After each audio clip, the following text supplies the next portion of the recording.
Praise the lord. ప్రభువు అయిన యేసుక్రీస్తు నామంలో మీ అందరికీ నా హృదయపూర్వకమైన వందనాలు తెలియజేస్తున్నాను.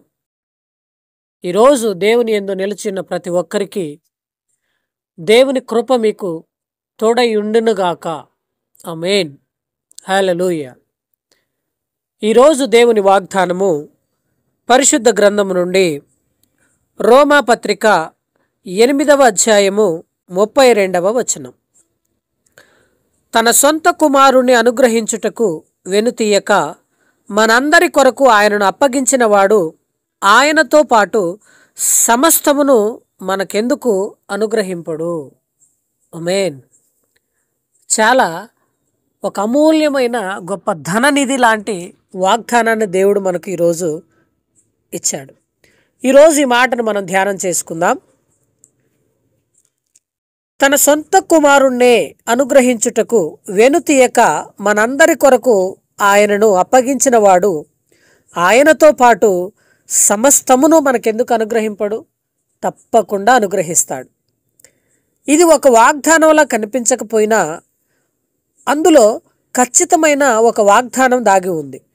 నిజానికి అది కేవలం ఒకే ఒక్క వాగ్దానం కాదు, అనేక వాగ్దానాలు కలబోసి ఉన్న ఒక గొప్ప నిధి, ఒక ధననిధి, ఒక సంపద లాంటిది, ఒక ట్రెజర్. పచ్చలు, వైఢూర్యాలు, కెంపులు, వజ్రాలు, బంగారము, వెండి, రత్నాలు ఇవన్నీ కలగలిపి ఉన్న ఒక గొప్ప ధననిధి. వీటన్నింటిపైన బంగారు రేకు పొదిగితే ఎలా ఉంటుందో అంతటి గొప్ప వాగ్దానం అన్నమాట ఇది. నిజముగా మనకెందుకు ఆయన అనుగ్రహింపడు అని ఆ ప్రశ్న జవాబు చెప్పడానికే ఒక అతీతమైన ప్రశ్న ఇది. మనం గమనించినట్లయితే మనం అడిగేవన్నీ చాలా స్వల్పమైనవే. ఈరోజు నీ దగ్గర ఏవైనా ఒక వస్తువులు కలిగి ఉంటే ఎవరైనా వాటిని ఆశించినట్లయితే వాటికంటే విలువైన నీ కుమారుణ్ణి నీవు వారికి ఇయ్యలేవు. కానీ నీ కుమారుల కంటే అవి చాలా విలువ తక్కువ కలిగినవి. నీ కుమారునికి బదులుగా మరేదైనానో ఇస్తావు నీవు. కానీ ఇక్కడ దేవుడు ఏం చేశాడో మనం గమనించినట్లయితే యేసుక్రీస్తునే మనకిచ్చిన దేవుడు మనకు ఇవ్వకుండా ఏం దాచుకోగలడు? నిజంగా అవసరమైతే పరలోకంలో ఉన్న వస్తువులన్నిటినీ, భూమి మీద ఉన్న వస్తువులన్నిటినీ మనకు ఇచ్చివేస్తాడు కదా. అలా ఇవ్వకుండా మనకు అడ్డు చెప్పేవాడే అయితే తన కుమారుణ్ణి నిజముగా మన కొరకు ఆయన బలిగా అర్పించేవాడు కాదు. అలా అర్పించకుండా పరలోకంలోనే దాచుకునేవాడు కదా. కానీ దేవుడు అలా చేయలేదు. పరలోకము కంటే శ్రేష్టమైన, ఉన్నతమైన తన కుమారుణ్ణే మన కొరకు, నీ కొరకు, నా కొరకు, మన పాపముల నిమిత్తం ఆయన దహన బలిగా అర్పించాడు. అంతకు మించి ఇంకేదీ లేదు.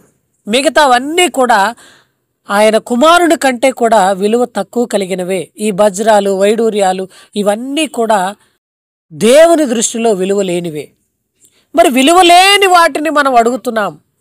కానీ అంతటి కంటే గొప్ప విలువైన తన కుమారుణ్ణి ఆయన మనకు అనుగ్రహించాడు.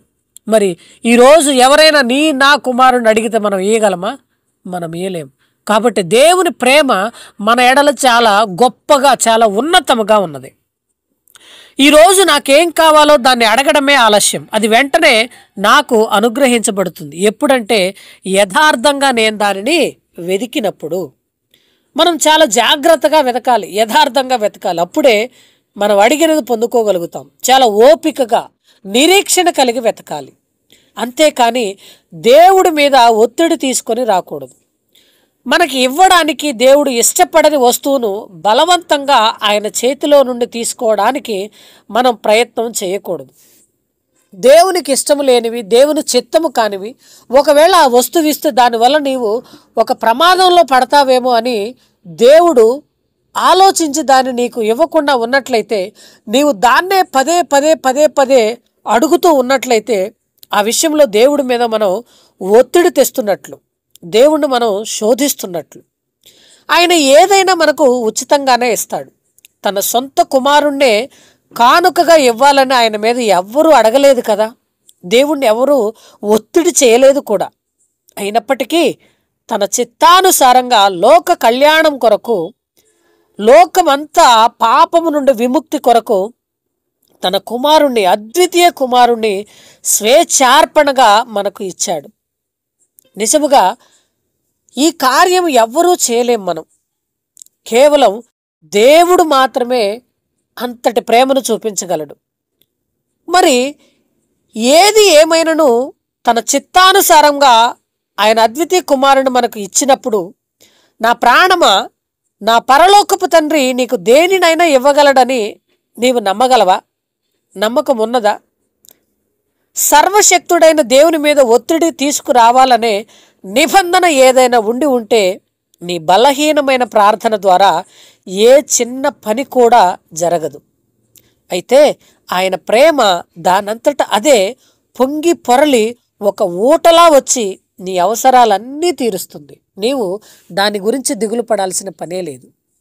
ఈరోజు నువ్వు దేని కొరకైతే వేదన పడుచున్నావో, దేని కొరకైతే రోధిస్తున్నావో, అది నిజముగా దేవుని చిత్తమైతే ప్రవహించే నదిలాగా దేవుడు నీ అవసరాన్ని అద్భుతంగా తీరుస్తాడు.